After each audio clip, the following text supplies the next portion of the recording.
నమస్తే కిరణ్ టీవీ భక్తి ప్రేక్షకులకి స్వాగతం. నమస్కారం గురుగారు. శ్రీమాత్రే నమః. జనరల్గా ఏంటంటే ఎలాంటి కష్టాలు ఉన్నాయని కూడా లేకపోతే ఎట్లాంటి సమస్యతో కూడా మీ దగ్గరికి వస్తే ఎక్కువగా నేను విన్నది ఏంటంటే లలితా సహస్రనామాల చదవాలి అని చెప్తూ ఉంటారు.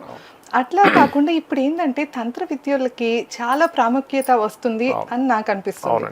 ఎందుకంటే చాలా మంది తాంత్రిక విద్యకి అట్రాక్ట్ అవుతున్నారు. ఎగ్జాక్ట్లీ. సో ఏంటంటే ఏ కష్టాలు ఉన్నా కూడా తాంత్రికులు అయితే కనుక త్వరగా నెరవేరుస్తారు అన్నట్లు అనుకుంటున్నారు. సో అది నిజమే అంటారా? అట్లాంటి తాంత్రిక విద్యల వల్లే మన కోరికలు నెరవేరుతాయా? అమ్మవారిని నమ్ముకుంటే అమ్మవారు ఓకే, అమ్మవారి నుండే తాంత్రిక విద్యలు కూడా ఉండుంటాయి కదా.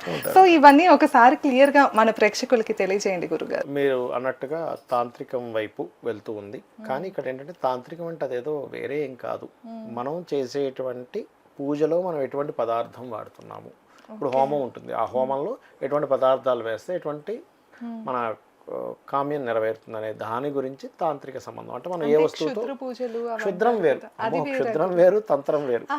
క్షుద్రం అంటే అది వేరు, అది తంత్రం అనేటువంటిది వేదానికి సంబంధించినటువంటిది. అయితే మీరు ఇక్కడ ఏంటంటే ఏ నామంతో చేస్తున్నారు, మీరు పలికేటువంటి నామాలు ఏమిటి? ఇప్పుడు లలితా అమ్మవారి చేయాలి, లలితా తంత్రం కూడా చేసుకోవచ్చు. ఇప్పుడు ఒక్కొక్క నామానికి మనం కనుక తీసుకుంటూ వెళ్తున్నట్లయితే, కాకపోతే ఈ తంత్రానికి ఉండేటువంటి ప్రత్యేకత ఏమిటి అంటే, మీరు ఇప్పుడు మామూలుగా ఇప్పుడు నేను చెప్పాను, చాలామంది క్లయింట్లకు చెప్తూ ఉంటాను, ఏమంటే ఈ నామం చేసుకోండి. ఆ నామం చేసుకునేటప్పుడు ఉండే శక్తి కంటే కూడా ఇంకొంచెం ఎక్కువ సపోర్ట్ చేస్తుంది తంత్రం. అది అయితే మనం మొదలుపెట్టే ముందు ఒకసారి అమ్మవారిని తలుచుకొని స్టార్ట్ చేద్దాం. తప్పకుండా గురుగారు. అరుణాం కరుణాతరంగితాక్షీం ధృత పాశాంకుశ పుష్పబాణ చాపాం అనిమాదిభిరావృతాం మయూకై అహమిత్యేవ విభావయే భవానీ. శ్రీమాత్రే నమః. ఫస్ట్ ఆఫ్ ఆల్ మనం లలిత సహస్రనామాల్లో ఒక్కొక్క నామాన్ని కనుక తీసుకుంటే, ఫస్ట్ లైన్ అందులో శ్రీమాత, శ్రీ మహారాజ్ని, శ్రీమత్ సింహాసనేశ్వరి.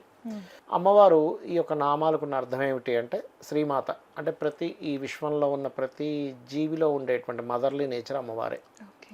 మహారాణిగా ఉంటూ సింహాసనం మీద కూర్చొని ఉంది. ఇప్పుడు దీన్ని కామన్గా మనం ఏం చెప్తాము, నీకు ఒక రక్షణ కావాలి. ఇప్పుడు రక్షించేది ఎవరండి మనకి సృష్టిలో? తల్లే.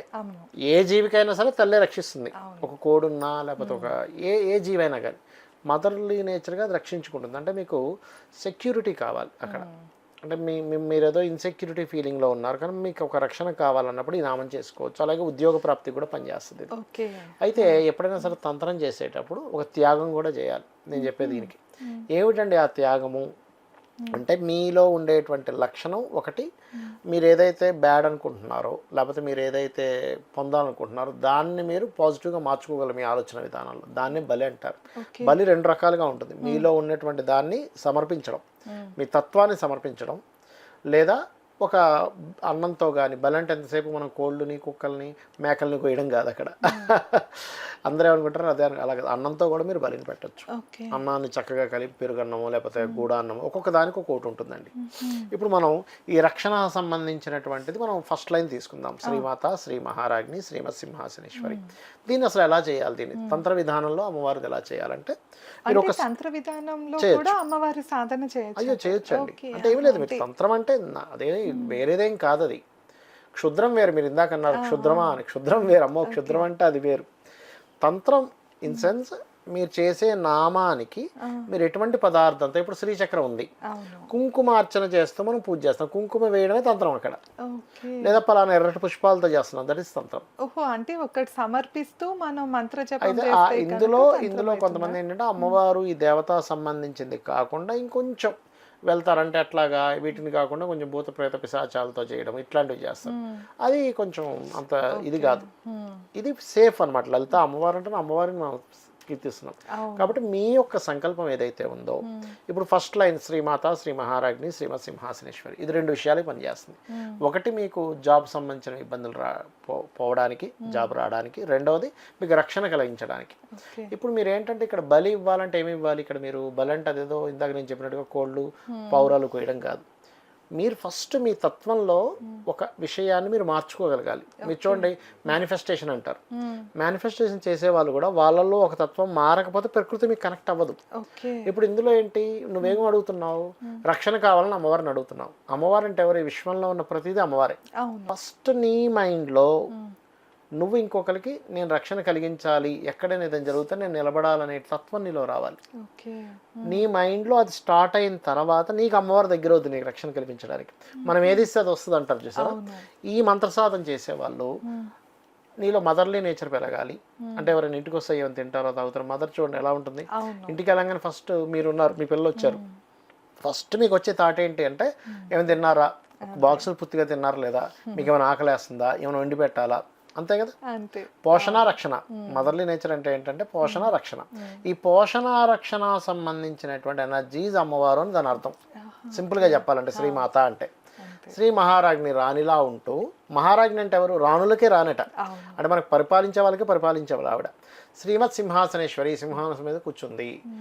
ఈ నామాన్ని మనకి జాబ్ రావాలనుకోండి, చక్కగా మీరు ఏం చేయొచ్చు అంటే ఒక స్క్వేర్ అంటే తెలుసు కానీ 4 చతుర దీంట్లో ఉండేటువంటిది, దానికి 4 పక్కల ఎర్రటి పుష్పాలను పెట్టి, ఓకే పెట్టి మీరు మధ్యలో ఒక చిన్న పసుపు కొమ్ము లాంటిది ఏదైనా పెట్టుకొని కుంకుమతో మీరు కనుక రోజు ఈ నామాన్ని ఒక అరగంట సేపు 45 నిమిషాలైనా చేయొచ్చు. లేదంటే నేను ఒక 108 సార్లు, ఎందుకు 108 సార్లు పెద్దగా ప్రిఫర్ చేయాలంటే కొన్నిసార్లు చేస్తే హోమాలకే తప్ప మనకి ఎంతసేపు దాని మీదే కాన్సన్ట్రేషన్ ఉంటుంది, కౌంట్ మీదే ఉంటుంది. అందుకని మన వాళ్ళు ఏం చేస్తారు, ఒక మాల పెట్టేసుకుంటారు.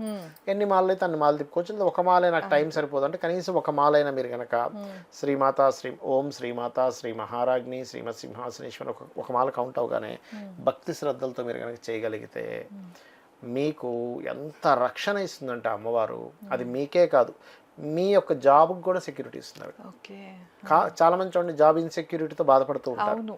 అమ్మో నా జాబ్ ఎక్కడ పోతుందో, అసలు ఉంటుందో ఉండదో, ఏదైనా కొనుక్కోవాలన్నా భయం, రూపాయి దాచుకుంటూ ఉంటాడు. అసలు వాడు ఎందుకు అలా జీవిస్తున్నాడా అనిపిస్తుంది, వాడికే అనిపిస్తుంది. ఏమిట్రా ఈ లైఫ్, ఎప్పుడు ఇన్సెక్యూరిటీ ఫీలింగ్తో ఉన్నాను. ఆ ఇన్సెక్యూరిటీ పోతుంది ఫస్ట్ మీరు అది కనుక చేసినట్లయితే. అయితే మరి దీనికి నైవేద్యం ఏం పెట్టాలి, ఎప్పుడు కూడా జాబ్ రిలేటెడ్ సంబంధించినటువంటి ఇబ్బందులు ఉన్నాయి అనుకున్నప్పుడు మీరు బెల్లం పెట్టచ్చు అమ్మవారికి ఆ ప్రక్రియకి. లేదు ఇందులో బెల్లము యొక్క అన్నంతో బలి అంటారు. ఎందుకు ఇవ్వాలండి బలి అంటే మీరు మాత్రమే బ్రతకడం కాకుండా మీ చుట్టూ ఉండేటువంటి జీవరాశులకు కూడా మీరు ఏదో ఒకటి మీరు సేవ చేయగలగాలి.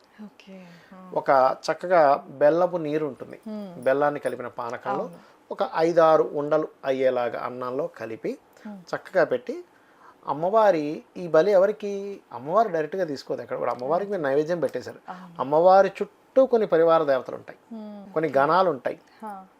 చతుషష్ఠి యోగిని గణదేవి సేవిత అని ఉంటుంది, అంటే 64 కోట్ల గణాల యొక్క వాళ్ళతోని యోగిని దేవతలతో పూజింపబడుతున్నాడు అమ్మవారు. ఒకసారి ఇట్లాగే ఒక ఆయన లలిత అమ్మవారి యొక్క ఉపాసకుడు ఆయన ఇట్లాగే అంటుంటే అందరూ హేళన చేశారు. ఏమిటంటే 64 కోట్ల మంది దేవతలు యోగినులు ఉంటారా నిజంగా అంటే, రేపు పొద్దున్న రండి నేను మీకు చూపిస్తా అన్నాడు ఆయన. ఏం చేశాడు, సరే ఇట్లా అని ఒక మంత్రజలాన్ని వాళ్ళ కళ్ళకు రాశాడు. చుట్టూ 64 కోట్ల దేవతలు వచ్చి ప్రత్యక్షమై వాళ్ళ పేర్లు వాళ్ళ అస్త్రాలు వాళ్ళ గురించి చెప్తూ ఉన్నారట. వీళ్ళకి ఒకటేసారి బాబాయ్ ఏమిటిది అంటే అంతమంది ఉంటారు.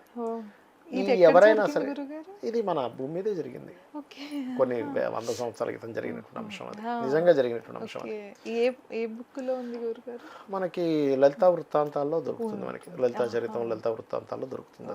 అయితే ఇక్కడ ఏంటంటే మనం అర్థం చేసుకోవాల్సింది మనం ఎందుకు పెడుతున్నాము అదే అంటే, నువ్వు పెట్టినటువంటి దాన్ని తీసుకెళ్ళి మళ్ళీ ఏదైనా జీవరాశికి నువ్వు అన్నంగా పెడతావు. నీకు ప్రకృతిలో నువ్వు ఏదైతే ఒక హెల్ప్ చేస్తున్నావో, ప్రకృతి అంటే దేవుడు చేసేటువంటి పని ఏమిటి, అందరికీ ఫుడ్ ఇవ్వడం.